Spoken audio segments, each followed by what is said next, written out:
Сайн байцгаана уу. За өнөөдөр зургийн тайлбараа цааш нь үргэлжлүүлье. Өнөөдөр бид энэ зургийн баруун дээд болонд байгаа энэ цонхыг тайлбарлана. За энэ зурганд бол гурван ийм суур зураг, дэвсгэр зурагч гэж ирдэг байгаа. Энэ street map гэж байна. Ба энэ satellite гэж байна. Terrain map гэж байна. За энэ гурван бол яг хэрэглэгчдийн өөрийнх нь таашаалаар л одоо сонгож хэрэглэнэ. Гэхдээ энэ их чухал одоо юу байна? Суур зураг. Эндээс Монгол орны юу харах вэ гэхээр засаг залгааны хориг харчихна. Ингээ аймагуудын хэлээр харагдчихдаг. Тэгээд та эндээс одоо юугаа сонгож үзэх вэ гэдгийг аль аймагийг сонирхож байгаа тэр газараас харна. Эндээс бас одоо судалгаа шинжилгээний ажлынхан ч одоо эндээс мэдээлэл авч чадна. Хаана одоо ер нь Монгол орны ер нь аль хэсэгт энэ аялал жуулчлал хөгжсөн юм бэ гэдэг талын ойлголт хийж эндээс авч чадна. Аялал жуулчлалаа төлөвлөхөд бол одоо хамгийн чухал зураг бол энэ street map шүү. За хоёрдугаар нь сателлит. За энэ сансрын зураг шүү дээ, тийм ээ. Сансрын зураг бол ойлгомжтой. Одоо энэ дэлхийн газар дээр байгаа бүх юм байж байгаа. Сансрын зүгээр одоо наривчлаас шалтгаалдаг болохоос биш. Одоо ингээл харахад тийм ээ. Энийг бензин экологи хажууд ирлээ шүү дээ, тийм ээ. Энэ бензин экологи хажууд ирээд ингээ хар одоо энэ өөх замууд байж байгаа шүү дээ. Энэ одоо гол одоо төв автосавч нь байж байна. Ол төмөр зам нь байж байна. Тэгээ энэ хажуудлын энэ юунууд одоо энэ туслахын замууд байна шүү дээ. Энэ нутгийнхны явдаг гаргасан замууд. Эдгээр бүгд харагдана. Мөн энэ одоо хавь ойр орчимд нь чухам юу байгаа вэ гэдгийг харж чаддаг. Ийм одоо бас хэрэглээний бас их чухал хэрэглэгдэхээ орвол. За дараагийнх нь terrain map гэж үе. Энэ бол хотгор бид одоо гадаргын уулсан байдлыг бол тодорхой харуулж чаддаг. За Монгол орныг бол одоо бид нар за энэ чихэн агуулгын дарчил тийм ээ ингээ харахад Монгол орны ийм зураг байгаа юм. Монгол улсын одоо яг одоо Монгол орны гадарга нь ямар юм бэ гэж тэрийг нь харуулдаг. Энэ хангай нуруу байж байдаг. Оёо хангай нуруу энэ байна. Монгол улстай нуруу энэ байна. За хөвсгөлийн улс энэ байна. Хинтийн нуруу энэ байна гэхшээтэй. За тэгээд Доронтын тал манай одоо говь энгийн байдлаар бас Монгол орны байгалийн гадаргын тогтцыг харуулах зорилготой энэ зураг байна. За ийм гурван юм. Энэ гурвыг та бүхэнд өөрийнхөө таашаалаар алийн үзмээр нь аль нь ашигтай. Гэхдээ тухайн үед хэрэг болно. Сүүл би юу сателлит газрын зургийг бас тайлбарлаж өгнө. Энэ их чухал шүү. За дараа нь энэ доотлын дөрвөн юу байна? Шүлтүр.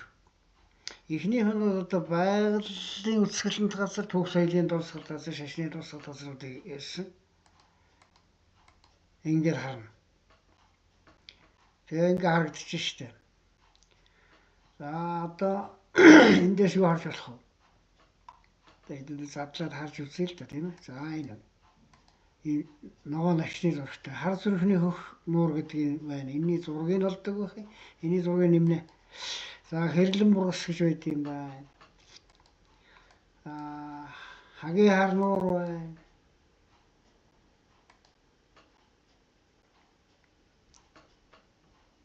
Заан тэрэлж байна.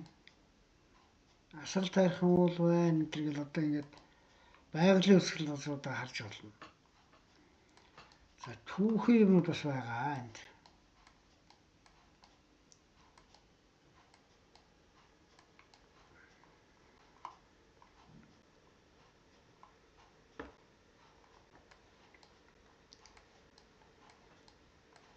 Биш говьд байна. Халахгүй орчинд бол одоо машинууд байдаг да тийм ээ. Маш олон халахтай одоо хоёрт машины хөшөө, юуны хөшөө. За ингээ халах гол зэрэг энэнийг харж болдог юм онцлогтой. За дараа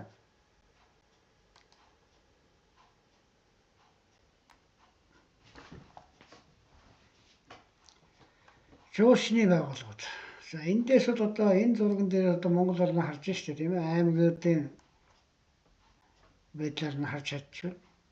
Одоо хаана аялал жуулчлал одоо хамгийн их одоо өгцсөн газар байх вэ гэхээр Улаанбаатарын орчим 432 гэсэн харагдаж байна тийм ээ. Энэ цэгний энэ 432 энэ цэгний цаана 432 объект байна гэсэн. Энэ Хөвсгөлийн орчим 158 объект харах нэ. За энэ шар цэгний цаана 10 гэж байна, энд 30 гэж байна, энд 2 байна. Энэ хоёр ч одоо ингээд задарч штэ тийм ээ. Ингээ хоёр задраад ингээ харахаар нэг нь чух шуусуудтай суурин гэж байдаг юм байна. Энэ нь болохоор одоо чух лейк camp гэж жуулчны газар байна. Ингээ харч болдог. За дараагийн ангил нь штэ. Зам дагах үйлчлэгийн газруудыг бас одоо голчлон бүгдийг үзүүлэхгүй. Гэхдээ гол одоо бас одоо энэ явцын дунд одоо машина төлж авах, бензин төлж авах, ачих, хоол удаж амрах, тэгээ виза авах гэдэг тийм ээ. Ажлууд гарна штэ энэ холын зам. Тэгээ тэднэрт бас тусласан надад одоо энэ гол зам дагуу ийм газруудыг бол одоо гаргасан байна. За жишээ нь энэ хаах уу? Петровичийн бензин дүүрэн Эрдэнэ самтад байдаг юм байна. Энэ юу? Энэ магнетридийн бас шатгуун дүүрсэн Эрдэнэ самтын. За Эрдэнэ самт дээр хаана? Эрдэнэ самтын энд бол замын ганцууд байдаг тийм ээ. Их олон ганц байдаг шүү дээ. Эдгээр бол одоо энэ зураг нь харагдаж байна. Ялангуяа энэ сансын зурган дээр их харагдана. За ингээ хараа. Эрдэнэ самтад байдаг нэг олон ганц болж байна. За юм байна. Дараагийнх нь транспорт гэж. За энэ тээврийн энд юу үзүүлээд байгаа вэ гэхээр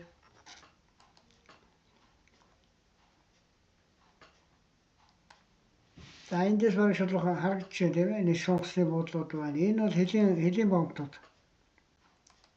Энэ дандаа хэлийн бомбтууд байна. За энэ бол одоо онгоцны буудлууд харагдана. Өндөр хааны онгоцны буудлууд харагдаж байна. За энэ бас одоо дадлчаас онгоцны буудлууд байдаг юм байна шүү дээ. Тэгээ энэ уйлхан гэдэг дадлын зүүн хашийн дорнтын баруун талын захын хойдолд бол усруу гардаг юм гарц байд юм байна. За 90 савын гарц байна, хэлийн гарц их шитэй. Иймүүдийг харж чад. За мөн галт тэрэгний гол буудлууд байгаа. Тэгээд тухайн мэргэжлийн байгууллагын одоо хамгийн голчлол үзүүлсэн буудлуудыг энд харж ирсэн байна. Жишээ нь энэ хаанах байна? Гомсомбрих байна. Энэ борондрийн буудлын байдаг юм. За сайн шанд ойлгомжтой тийм ээ. Сайн шанд буудалтай, онгоцны буудалтай ингэж харуулна. За энэ цонхны боловчр бол одоо ийм байна. Тийм учраас одоо та бүхэн 1650 хэдэн тийм олон юмыг ингэ шаваарлуулчих бол олж харж чадахгүй. Тэгээ энэнийг тайлбарлах нэг юм тайлбарчих юм байна. Энэ нэг ингээ бөөрийн хилцэн дандаа дотор тоотой байгаа чинь энэний цааталт нэг одоо нэг 50 шимүүд 100 одоо шинэ иягийн талбайд гэсэн үг. Энэ хөхөж харагдаад байна шүү дээ. Энэ талбай дотор байгаа энэ 24 дээр 30 гэхээр 54 объект энэний цаана байна гэсэн үг. А хэрвээ ингэж одоо кластерлах гэж ингэж бүлэглэж аваагүй бол энэ ерөөсөө замбраагүй юм бол нэг өөрөөс Монгол орныг бүрснэг алаг гэрийн зураг л болно. Тэр юу н хаана байгааг мэддэхгүй битүү бүрчдэг байхгүй. А тэр байдлаас энэ зургийн газрын зургийн юм сайхан арга байдаг. Кластерлна гэж одоо ингэж бүлэглэждэг байхгүй. Тоогоор. Тэгээ нэг 50 км радиустай юм эсвэл нэг 150 км радиустай ойрт байгаа юмнуудыг нэг бүлэг болгоод авчдаг. А нөгөө талаас эндээс бид юу харж чаддаг вөхөр бас энэ чинь тань мэдэх байх шалгалттай. Хаана одоо хамгийн их аялал жуулчлалын байгууллага байгаад байгаа юм бэ? Зөвхөн одоо жуулчлалын байгууллагууд энэ хаана байна? Ингэж яагаад энийг яаж яагаад харчих шít. Ийм сонголттой. За дараа нь одоо энийг бас хэлчихье да. Энэ заавар энэ миний нэг YouTube дээр тавьсан зааврыг энд бас хасагдсан байна. Тэгээ энэ зургийн тухайтай. Сайн байцгаана уу? Энэ өнөөдөр Монгол Орны аялал жуулчлалын интерактив веб газрын зургийг за өнөөдөр нэг иймэрхүү зүйл тайлбарлая. Анхаарал тавьсанд баярлалаа.